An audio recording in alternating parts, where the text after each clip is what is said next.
트럼프, 테헤란 심장부 폭격 후 하메네이 제거 성공. 여러분, 지금 세계가 흔들리고 있습니다. 미국과 이스라엘이 이란 수도 테헤란을 공습했습니다. 최고 지도자 하메네이가 사망했고 이란 혁명수비대 총사령관, 국방장관 등 핵심 인사들이 함께 사망했습니다. 그런데 여러분, 오늘 이 뉴스를 단순히 미국이 이란을 때렸다는 식의 전달을 하진 않을 겁니다. 왜냐하면 이건 그냥 중동 분쟁이 아니거든요. 오늘 이 영상을 끝까지 보시면 여러분은 이 공격이 사실 이란을 겨냥한 게 아니라 중국을 향한 마지막 퍼즐 조각이었다는 걸 이해하게 되실 겁니다. 자, 처음부터 차근차근 풀어드리겠습니다. 1부, 공습의 배경, 왜 하필 지금인가? 2026년 2월 28일 토요일, 미국과 이스라엘은 오퍼레이션 에픽 퓨리라는 작전명으로 이란에 대한 대규모 합동 공습을 개시했습니다. 그런데 여기서 바로 첫 번째 이상한 점이 등장합니다. 왜 낮에 공격했을까요? 지금까지 미국이나 이스라엘이 이란을 공격할 때는 항상 새벽, 심야 시간대를 이용했습니다. 레이더 회피도 유리하고 방공망 교란에도 더 효과적이니까요. 그런데 이번엔 대낮, 이란에서 토요일은 우리의 월요일과 같습니다. 목요일과 금요일이 주말 휴일이고 토요일 오전은 가장 많은 시민들이 거리로 쏟아져 나오는 시간이에요. 즉, 테헤란 도심 한복판에 출근길 시민들이 가득한 그 시간에 폭격이 시작된 겁니다. 공격 목표도 예사롭지 않았습니다. 하메네이의 집무실, 정보부, 국방부, 원자력기구, 혁명수비대, 군사단지 이 모든 시설이 테헤란 시내 한복판에 위치해 있습니다. 한국으로 치면 청와대, 국방부, 국가정보원이 광화문 한복판에 있는 셈이죠.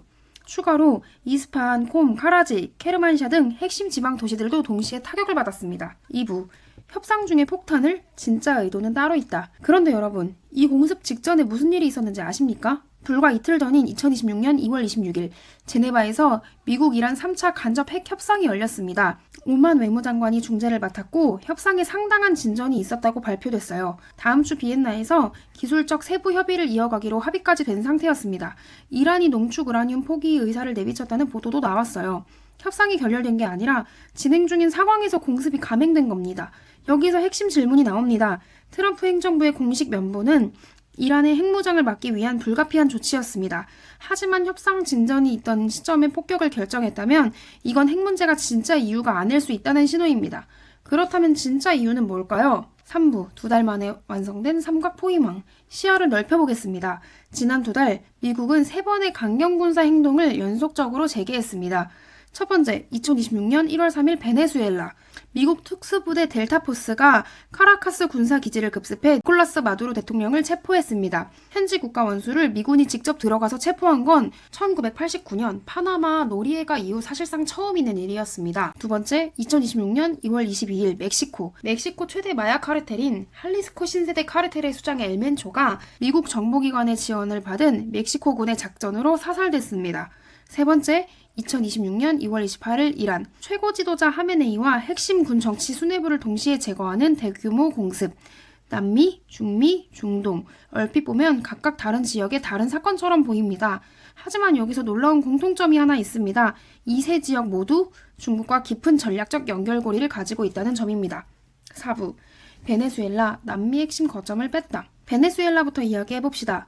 중국은 2007년부터 약 10년간 베네수엘라에 620억 달러, 우리 돈으로 80조 원이 넘는 석유담보대출을 제공했습니다. 석유 팔아서 갚으면 된다는 구조였죠. 그런데 베네수엘라 경제가 무너졌습니다. 2018년 공식 물가 상승률만 13만%였습니다. 제대로 빚을 갚을 수 없게 되자 마두로 정권은 중국에 점점 더 의존하게 됩니다. 결과적으로 유엔 등 국제 무대에서 중국의 입장을 대변하고 화웨이와 ZTE가 통신 인프라를 장악하고 중국이 베네수엘라 내에 위성 추적 기지까지 운영하게 됩니다. 미국 입장에서 보면 플로리다에서 비행기로 3시간 거리의 중국의 전략 거점이 자리 잡고 있었던 셈이죠. 마두로 체포 이후 중국의 미상환 채무 100에서 120억 달러 회수 가능성이 불투명해졌고 새 과도 정부는 기존 대출의 정당성 자체를 문제 삼고 있습니다. 중국 입장에서는 남미의 핵심 파트너를 하룻밤 사이에 잃은 겁니다. 5부, 멕시코, 중국의 우회로를 막다. 멕시코 이야기는 조금 더 복잡하지만 핵심은 하나입니다. 펜타닐이라는 합성마약입니다. 모르핀보다 100배, 헤로인보다 50배 강력한 이 약물로 2023년 한 해에만 미국에서 약 7만 3천 명이 사망했습니다. 매년 9.11 테러 희생자의 15에서 20배에 달하는 사람이 죽어가고 있어요. 이 펜타닐의 원료, 즉 전구체의 주요 공급원이 중국입니다. 중국 업체들이 원료를 멕시코 카르텔에 팔고 카르텔이 펜타닐을 만들어 미국에 밀수출하는 구조입니다. 거기에 더해 카르텔이 번 달러를 세탁하는 과정에서도 중국계 브로커가 깊이 개입합니다. 미국 재무부가 공식 경고까지 한 구조입니다. 또 하나, 미중 관세 전쟁이 심화되면서 중국 기업들이 멕시코에 공장을 세우고 중국 부품을 가져다 조립만 해서 멕시코산으로 미국에 수출하는 우회 전략을 썼습니다. 미국이 앞문을 막아놨더니 뒷문으로 들어오는 셈이죠.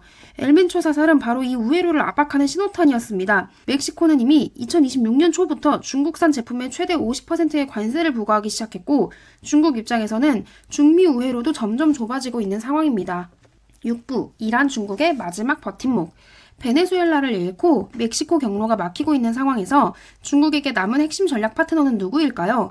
바로 이란입니다. 이란이 중국에게 중요한 이유는 세 가지입니다. 첫째, 석유. 중국은 세계 최대 석유 수입국입니다. 그중 이란산 원유가 하루에 130만에서 160만 배럴에 달합니다. 미국 제재 때문에 이란은 말레이시아산, 인도네시아산으로 둔갑시켜서 중국에 수출하는데 시장가보다 배럴당 10에서 15달러 할인해서 팝니다. 하루에 150만 배럴을 이 가격에 산다면 연간 절약액이 50억 달러를 넘습니다. 경제 둔화에 시달리는 중국에게 무시할 수 없는 이점입니다. 둘째, 지정학적 균형추.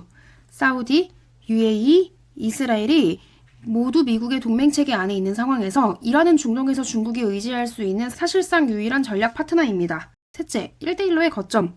이란은 2021년 중국과 25년 전략협력협정을 체결했고 중국, 중앙아시아, 유럽을 잇는 육상 연결망에서 핵심 위치를 차지합니다. 그래서 중국은 이란의 방어력 강화를 적극 지원해왔습니다.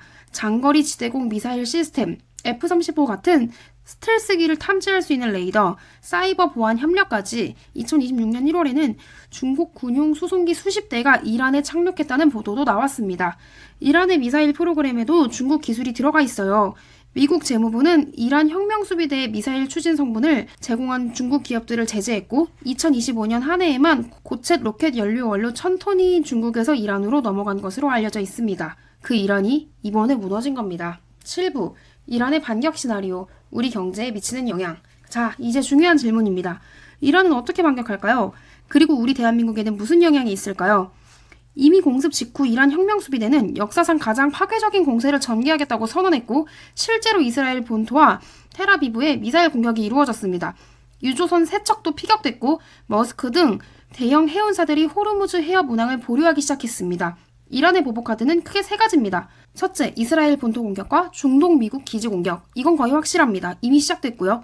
둘째, 프록시 세력 동원. 북예멘의 후티 반군 같은 대리 세력을 통해 홍해 상성 공격을 재개하는 겁니다. 이미 예고된 시나리오입니다. 셋째, 호르무즈 해협 교란. 이게 바로 우리 대한민국의 가장 치명적인 카드입니다. 호르무즈 해협은 전 세계 원유의 약 20에서 30%가 통과하는 목줄입니다. 사우디아라비아, 이라크, 쿠웨이트, UAE의 원유가 모두 이 해협을 통해 수출됩니다. 그리고 한국, 중국, 일본은 이 원유를 가장 많이 수입하는 나라들이에요. 이란은 이 해협을 완전히 봉쇄할 힘은 없지만 교란은 충분히 가능합니다. 수백 척의 무장 고속정, 수천 개의 규례, 해안선에 촘촘히 배치된 이동식 대한미사일, 이것들로 유조선을 납포하거나 공격하면 실제 봉쇄가 아니더라도 공포만으로 항행을 멈추게 할 수 있습니다. BCA 리서치는 이미 하루 500만 배럴 이상의 원유 공급 차질 가능성을 경고했고 전문가들은 유가가 배럴당 100달러를 돌파할 수 있다고 분석합니다. 우리나라는 유가가 90달러만 넘어도 무역수지가 흔들리고 120달러를 넘으면 무조건 무역수지 적자로 돌아섭니다. 전쟁의 불똥이 해협 하나를 통해 우리 경제 전체를 뒤흔들 수 있는 겁니다. 8부, 중국은 버틸 수 있을까? 다시 큰 그림으로 돌아와 보겠습니다. 미국은 2달 만에 중국의 새 핵심 거점을 동시에 무너뜨렸습니다. 1월, 베네수엘라, 마두로 체포, 남미 핵심 파트너 상실. 2월 22일, 멕시코 엘멘초 사살, 중미 우회 경로 압박. 2월 28일, 이란 공습, 하메네이 사망, 중동 마지막 전략 파트너 제거. 여기에 더해 트럼프 행정부는 중국이 2020년 미국 대선에 개입했다는 폭로카드까지 준비하고 있는 것으로 알려져 있습니다. FBI가 관련 기밀 문건을 상원에 넘겼고 법적 신뢰성 논란은 있지만 정치적 파급력은 별개의 문제입니다. 중국은 지금 어떤 상황인가요? 8경 원의 부채에 허덕이고 부동산 버블이 깨지고 성장이 멈추고 외국 기업들이 빠져나가는 상황입니다. 에너지 공급원이 흔들리고 우회 수출로가 막히고 중동의 마지막 우군이 사라졌습니다. 러시아는 우크라이나 전쟁으로 여력이 크게 줄었고 북한은 경제적 영향력이 제한적입니다. 중국이 이 포위망을 버틸 수 있을까요? 솔직히 쉽지 않아 보입니다. 9부, 이란 내부의 균열, 미국의 도박. 그런데 한 가지 변수가 있습니다. 미국은 군사적 타격으로 이란 정권을 바로 붕괴시키려는 게 아닐 수 있습니다. 진짜 목표는 이란 국민 스스로 정권을 무너뜨리게 만드는 것, 즉 내부 혁명 유도일 수 있습니다. 이라크, 아프가니스탄에서 미국은 막대한 비용을 들여 직접 통치하려다 실패했습니다. 반면 국민 스스로 독재자를 몰아내고 새 질서를 만들면 미국은 통치 비용 없이 이란 석유와 전략적 위치를 손에 넣을 수 있습니다. 하지만 이 도박에는 큰 리스크가 있습니다. 2025년 6월 이스라엘과의 12일 전쟁 직후 그때까지 정권 물러나라고 시위하던 이란 국민들이 오히려 미국에 맞서 조국을 지키자는 방향으로 결집했습니다. 반체제 시위는 약 5에서 6개월간 사그라들었죠. 이번 공습도 낮 시간대의 도심 폭격으로 민간인 피해가 상당했습니다. 로이터 등 외신에 따르면 정권에 반대하던 시민들조차 이건 조국에 대한 공격이라는 반응을 보이고 있다고 합니다. 미국이 중동을 제대로 이해하지 못해서 아프간과 이라크에서 실패했던 것처럼 이란에서도 같은 실수를 반복할 가능성을 배제할 수 없습니다.